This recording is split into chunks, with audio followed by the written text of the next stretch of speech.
அனைவருக்கும் வணக்கம். மீண்டும் ஒரு வீடியோவில் உங்களை சந்திப்பதில் மகிழ்ச்சி அடைகின்றேன். இன்று நாம் பார்க்க இருப்பது நிழல்கள் விழும் முறைகளும் அவை தொடர்பான வினாக்களுக்கு எவ்வாறு குறுகிய நேரத்தில் விடையளிக்கலாம் என்பது பற்றியதாகும். ஸோ வீடியோவை நீங்கள் முழுமையாக பாருங்கள், அப்போ தான் உங்களுக்கு புரியும். முதலாவது, வினாக்களுக்கு செல்வதற்கு முன் நிழல்கள் எவ்வாறு விழும் என்பது தொடர்பாக பார்ப்போம்.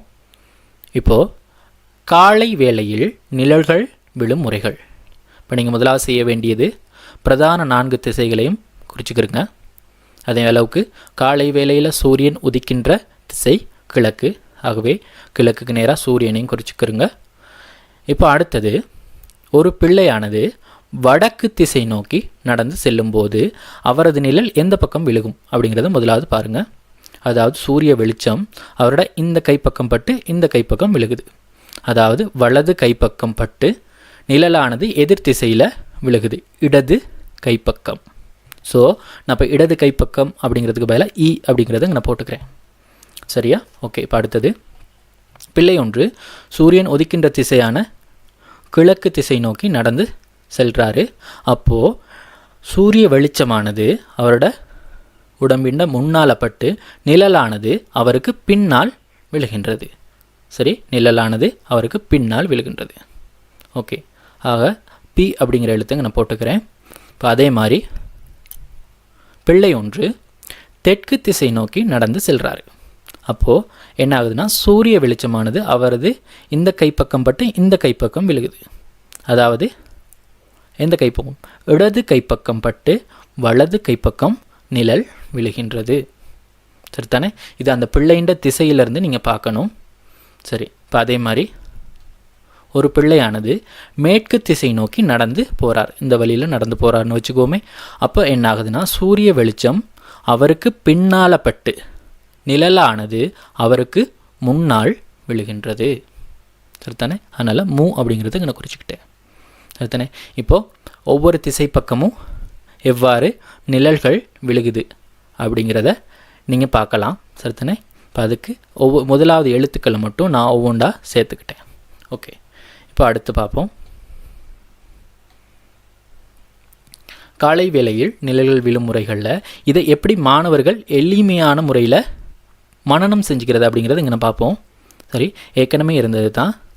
ஒவ்வொரு திசையின் பக்கத்துக்கு நேராகவும் எந்த பக்கம் நிழல் விழுந்தது அப்படிங்கிற எழுத்து குறித்ததை நம்ம ஏற்கனவே குறித்தது தான். அதை நான் இங்கே குறிப்பிட்டிருக்கேன். இப்போ இதுக்கு என்ன செய்யணும்னா, இப்போ முதலாவது கண்டுபிடிச்ச இந்த இடது கைப்பக்கம் அப்படிங்கிறதுக்கு பதிலாக நீங்கள் என்ன போடணும்னா, ஒரு சொல்லொன்று சேர்த்துக்கிறங்க, மாணவர்கள் இலகுவாக மனனம் செஞ்சுக்கிறதுக்காக. இந்த என்னென்னா சேர்க்குறீங்கன்னா இந்த. அதே மாதிரி இந்த பி அப்படிங்கிறதுக்கு பதிலாக பிள்ளைக்கு அப்படிங்கிறத சேர்த்துக்கிறேன். இங்கே இந்த வ அப்படிங்கிறதுக்கு பதிலாக வடிவான அப்படிங்கிற சொல்ல என்னென்னா சேர்த்துக்கிறேன். அதே மாதிரி இந்த மூ அப்படிங்கிறதுக்கு பதிலாக முகம் அப்படிங்கிறத இங்கே நான் சேர்த்துக்கொள்கிறேன். சரித்தனே? இப்போ இதை முழுமையாக வாசித்து பாருங்கள். இந்த பிள்ளைக்கு வடிவான முகம். இப்போ இது இலகுவாக மனனம் செய்யக்கூடியதாக இருக்கும். இந்த பிள்ளைக்கு வடிவான முகம். சரித்தானே? ஓகே. இப்போ அடுத்தது பார்ப்போம். இப்போது மாலை வேளையில் நிழல்கள் விழும் முறைகள். சரித்தானே? இப்போ அதே மாதிரி பிரதான 4 திசைகளையும் குறிச்சிக்கிறோம். சூரியன் மேற்கு திசையில் மறையும். ஓகே. இப்போ மேற்கு திசையில் மறையும் போது அந்த மாலை வேளையில் சிறுவன் ஒருவன் வடக்கு திசை நோக்கி நடந்து போகிறாரு. அப்போ நிழலானது எப்படி விழுகுது? அவரது எந்த திசை நோக்கி விழுகுது நிழல்? அவரது வலது கைப்பக்கம் விழுகுது. இடது கைப்பக்கம் பட்டு நிழலானது வலது கைப்பக்கம் விழுது. அதனால் வ அப்படிங்கிறது இங்கே நான் சேர்த்துக்கிட்டேன். ஓகே. இப்போது அதே மாதிரி கிழக்கு திசை நோக்கி செல்லுகின்ற ஒரு பிள்ளையானது அவருக்கு எப்படி படுது நிழல்? அவருக்கு பின்னால் பட்டு நிழலானது முன்னால் விழுகின்றது. சரித்தானே? ஓகே. இப்போ அதே மாதிரி பிள்ளை ஒன்று தெற்கு திசை நோக்கி நடந்து போகிறாங்க. அப்போ அவங்களுக்கு இந்த கைப்பக்கம் பட்டு இந்த கைப்பக்கம் நிழலானது விழும். அதாவது வலது கைப்பக்கம் பட்டு நிழலானது இடது கைப்பக்கம் விழுகின்றது. சரித்தானே? இதுவும் பிள்ளைன்ற திசையிலேருந்து பார்த்தா உங்களுக்கு விளங்கும். அடுத்தது, ஒரு பிள்ளையானது மேற்கு திசை நோக்கி நடந்து போகிறாரு. அப்போது சூரிய வெளிச்சமானது அவருக்கு முன்னால் பட்டு நிழலானது அதுக்கு எதிர் திசையில் விழுகின்றது, அதாவது அவருக்கு பின்னால் விழுகின்றது. சரிதானே? ஓகே. இப்போ இதுகளை இப்போ காலை வேளையிலையும் மாலை வேளையிலும் நீங்கள் நிழல்களை பற்றி தெரிஞ்சுக்கிறோன்னா அந்த நேரத்துக்கு சூரிய வெளிச்சத்தில் போய் நின்று பாருங்கள், நிழல்கள் எந்தெந்த பக்கம் விழுகிறது அப்படிங்கிறத. அப்போது இது உங்களுக்கு இலகுவாக புரிந்துடும். சரிதானே? ஓகே. இப்போ இதை எப்படி இலகுவான முறையில் மாணவர்கள் மனனம் செஞ்சுக்கிறது அப்படிங்கிறத பார்ப்போம். அதே மாதிரி திசைகளை குறிக்கிறோம், எந்தெந்த பக்கங்களில் நிழல்கள் விழுந்துச்சு அப்படிங்கிறதை இங்கே குறிச்சிக்கிட்டோம், ஏற்கனவே இருந்தது தான். இப்போ இதுக்கு இந்த வ அப்படிங்கிறதுக்கு பதிலாக வடிவான அப்படிங்கிறத நான் சேர்க்குறேன். அதே மாதிரி இந்த மூ அப்படிங்கிறதுக்கு பதிலாக முகம், அதே மாதிரி இ அப்படிங்கிறதுக்கு பதிலாக இந்த பிங்கிறதுக்கு பதிலாக பிள்ளைக்கு வடிவான முகம் இந்த பிள்ளைக்கு. முதல்ல பார்த்தோம் இந்த பிள்ளைக்கு வடிவான முகம். இப்போ இருக்குது மாலை வேலையாக இருந்தால் வடிவான முகம் இந்த பிள்ளைக்கு. இப்போ இது ரெண்டையும் மாணவர்கள் இலகுவாக மனனம் செஞ்சு கொள்ள முடியும். சரிதானே? ஆகவே இது ஒரு இலகுவான வழிமுறை, அந்த நிழல்கள் எந்தெந்த பக்கம் விழுகுது அப்படிங்கிறத பார்த்துக்கொள்கிறதுக்கு. இப்போ நம்ம வினாவுக்கு போகலாம். ஓகே. இப்போ முதலாவது வினா, பிற்பகல் 5 மணியளவில் நான் எனது வீடு நோக்கி சென்று கொண்டிருக்கையில் எனது நிழலானது எனக்கு பின்னால் தோன்றியிருந்தது எனின் நான் நடந்து கொண்டிருந்த திசை. அதாவது பிற்பகல் 5 மணியளவில், அதாவது மாலை வேளையில் தான் நான் வீடு நோக்கி போகிறேன். அப்போது என்னோட நிழலானது எனக்கு பின்னால் விழுந்திருக்கு. சரியா? அப்போ நான் நடந்து கொண்டிருந்த திசையாது அப்படின்னு பார்க்கணும். இதுக்கு நீங்கள் என்ன செய்யணும்? அப்போ இது ஒரு மாலை வேலை. ஓகேயா? மாலை வேலை. இப்போ 4 பிரதான திசைகளையும் குறிச்சிக்கிறேன். இப்போ மாலை வேலைன்னா நம்ம என்ன போடுவோம்? இந்த பிள்ளைக்கு வடிவான முகம்னு போடுவோமா, இல்லாட்டி வடிவான முகம் இந்த பிள்ளைக்குன்னு போடுவோமா? வடிவான முகம் இந்த பிள்ளைக்கு. ஸோ அதண்ட சுருக்கங்களை இங்கே போட்டுக்கிறேன். வடிவான முகம் இந்த பிள்ளைக்கு. அதில் முதல் எழுத்துக்களை மட்டும் இங்கே குறிச்சிக்கிறேன். சரித்தானே? இப்போ நிழலானது எனக்கு பின்னால் தோன்றி இருந்தது. இப்போ பின்னாலுங்கிறது எங்கே இருக்குது? இந்த இருக்குது. இதுதான் பி. அப்போ இங்கே தான் பின்னால். ஆகவே நான் எந்த திசையை நோக்கி நடந்து போயிருப்பேன்? மேற்கு திசையை நோக்கி. இது தான் விடை. இதான் இலகுவாக போடுற முறை. சரித்தானே? விளங்கிருச்சு தானே? ஓகே. இப்போ அடுத்த வினாவுக்கு போவோம். வினா இலக்கம் 2. மாமா காலை கோயிலுக்கு செல்லும்போது அவரது நிழல் அவரது வலது கைப்பக்கத்தில் விழுவதை காணக்கூடியதாக இருந்தது. அவ்வாறெனில் அவர் எத்திசையை நோக்கி சென்றார். சரியா? ஓகே. இதுக்கும் அதே மாதிரி திசைகளை நம்ம முதலாவது போடுவோம். இப்போ மாமா செல்வது காலை நேரம். சரியா? காலை நேரம் அப்படிங்கும்போது நம்ம என்ன போடுவோங்கண்ணே? இந்த பிள்ளைக்கு வடிவான முகம். சரிதானே? அப்போ இ-பி வ மு. சரியா? இந்த பிள்ளைக்கு வடிவான முகம்.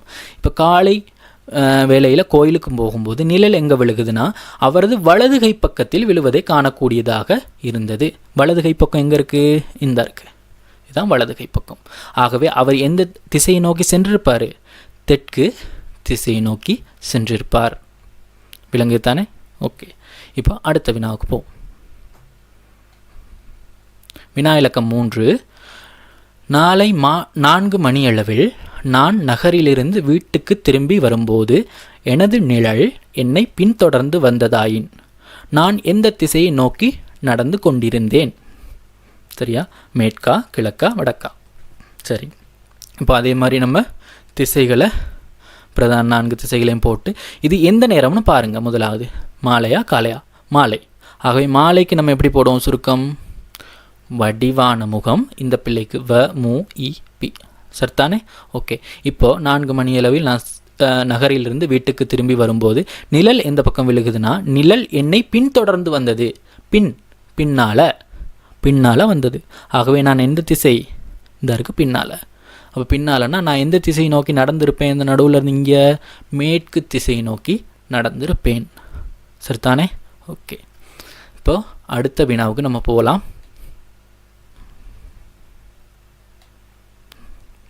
அடுத்த வினா இலக்கம் 4.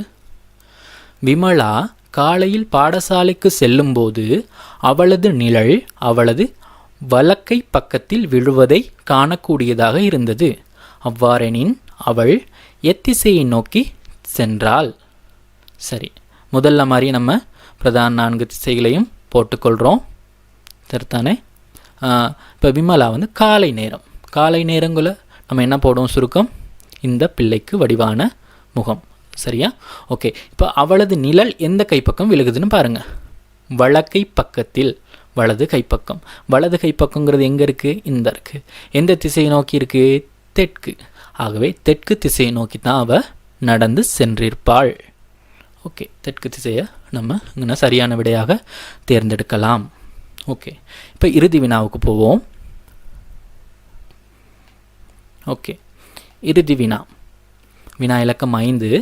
இப்பையனின் நிழலின் நீளத்திற்கேற்ப இப்பொழுது நேரம் காலை 8 மணியாக இருக்கக்கூடும், காலை 10 மணியாக இருக்கக்கூடும், பகல் 1 மணியாக இருக்கக்கூடும். சரியா? இது நான் உங்களுக்கு குறிப்பிடாத ஒன்று தான். என்னன்னா, நிழலானது நண்பகல் 12 மணிக்கு சூரியன் உச்சம் கொடுக்கும்போது, சரியா, ஒரு பிள்ளைன்ற நிழல் எங்கே விழுகுனா அவருக்கு பக்கத்திலேயே தான், அவரோடைய தான் இருக்கும் நிழல். இது நீங்கள் படிச்சிருப்பீங்க. சரியா? இப்போ இந்த நிழல்ன்ற அளவை பாருங்கள், அவரோட பக்கமே தான் இருக்குது. சரியா? ரொம்பவும் பின்னால் போகலை, இல்லாட்டி வலது பக்கம் போகலை, இல்லாட்டி முன்னாலையும் போகலை, இடது கை பக்கமும் போகலை, அவரோடைய தான் இருக்குது, கொஞ்சம் தள்ளி இருக்குது. ஆகவே நண்பகல் 12ஓட சம்பந்தப்பட்ட ஒரு நேரமாக தான் இந்த நிழல் காணப்படும். ஆகவே இந்த 3 நேரங்களையும் எது நண்பகல் 12ஓட மிகவும் கிட்டிய தூரத்தில் இருக்குன்னு பார்த்தா எந்த விடையை நீங்கள் குறிப்பிடலாம்? பகல் 1 மணியாக இருக்கக்கூடும். இதுதான் சரியான விடை. ஓகே, இந்த மாதிரி வினாக்கள் தான் நிழல்கள் தொடர்பான வினாக்களாக கேட்கப்படுகின்ற வினாக்களாக அமையும். இந்த மாதிரி வினாக்களுக்கு எவ்வாறு குறுகிய நேரத்தில் நம்ம விடையளித்தோம் அப்படிங்கிறத இந்த வீடியோவில் நீங்கள் பார்த்துருப்பீங்க. ஸோ இந்த வீடியோ உங்களுக்கு ரொம்பவும் யூஸ்ஃபுல்லாக இருந்துச்சுன்னா இந்த வீடியோவுக்கு ஒரு லைக் போடுங்க. அதே அளவுக்கு இதை விட எளிய வழிமுறைகள் அப்படி இருந்தால் கமெண்ட் பாக்ஸில் குறிப்பிடுங்க. மறக்காமல் ஆசிரியம் பேஜுக்கு சப்ஸ்கிரைப் பண்ணுங்கள். வீடியோ பார்த்தவங்க அனைவருக்கும் நன்றி.